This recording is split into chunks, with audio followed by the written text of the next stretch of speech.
I am speaking with Jill Kelly today from Red Bicycle, and you offer many, many marketing services. And can you tell me a little bit about your company? Yeah. First, thanks for having me. Like you said, I'm Jill Kelly with Red Bicycle Communications, and we are a marketing agency that specializes in marketing and branding and just really helping our clients stand out in such a competitive marketplace and thriving to the best of their abilities. Right, you do some very unique campaigns. How big of a team do you have there? Right now, I think we have about 8 people working here, and yeah, we're very, very lucky to have such a great team here. So I understand that, well, the reason that we're talking today is that your company has been nominated for, I'm assuming, an industry specific award. What can you tell me about the nomination and the award? Thank you. Yes, we are very excited to announce that we are a finalist in the Alberta Chamber of Commerce Awards of Distinction for mentorship. And so it's not specific to marketing, it's more specific to the work that we put back into the community through our mentorship programs. We are one of 3 finalists, so it's incredibly competitive with the whole province of Alberta competing. So even just to be a finalist is amazing. We are blessed because we are doing it, or we are a finalist in mentorship for our efforts in helping women to become more entrepreneurial. And I'm not sure if you're familiar, but the Canadian economic landscape, all business in Canada, 98% of it is small businesses. And of that, we actually only represent 17.7% of those businesses. For women-owned businesses, pretty low. So our goal is to increase that number and help women become more entrepreneurial. And then if they already are entrepreneurs, to stay in that role. All right, so this might be a kind of strange question, but how do you go about doing that? What sorts of things can you help women entrepreneurs do?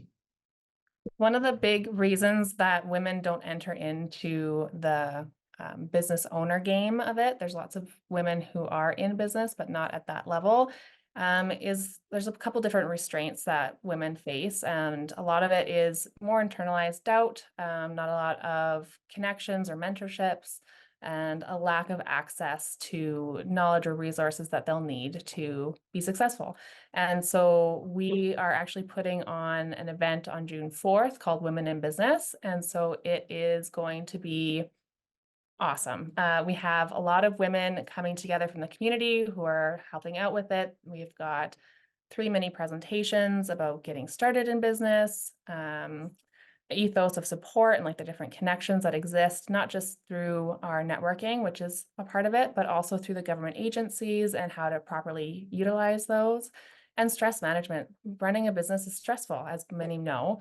And so with women, oftentimes we're also the heads of households. And so balancing that, we'll also be chatting with past winners of the Lloydminster Chamber of Commerce Award for Businesswoman of the Year. So we've got finalists and recipients of that award on our panel. And we're going to cap it all off with an amazing inspirational keynote speaker who is Mindy Hawthorne from Brixton Shoes. And her story is wonderful. I can't wait for everybody to hear it. Excellent. I guess how do you see women-run and women-led businesses being different from, other businesses out there? It's not necessarily that we want them to be different, we just want them to exist. And so we think everybody should be in business, man, woman, anybody. We want to see that number from 17%, which actually is an increase. It's 17.7% of last year. And in 2020, it was only 16%. So the trend is rising. We just want to help motivate women who want to be in business to get into it. So it's not about distinguishing between the genders. It's about increasing the number of women who are in those roles.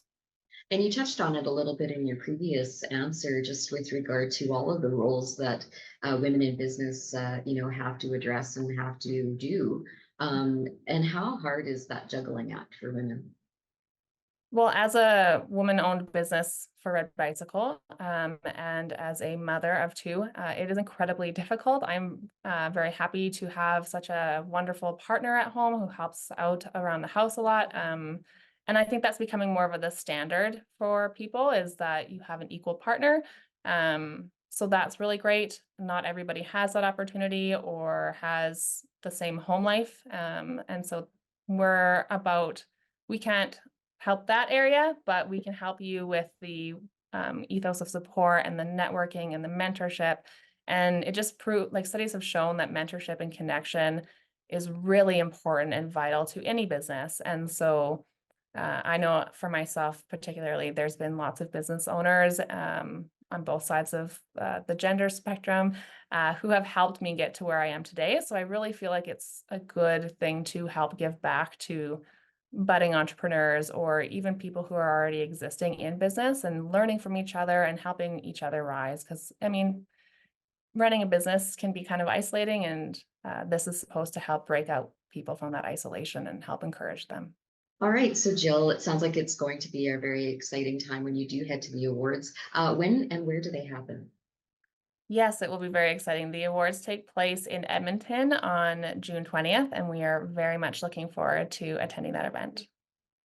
All right, well, Jill, thank you so much for your time today. I'm really excited that you're nominated for this award. It sounds like you're very deserving.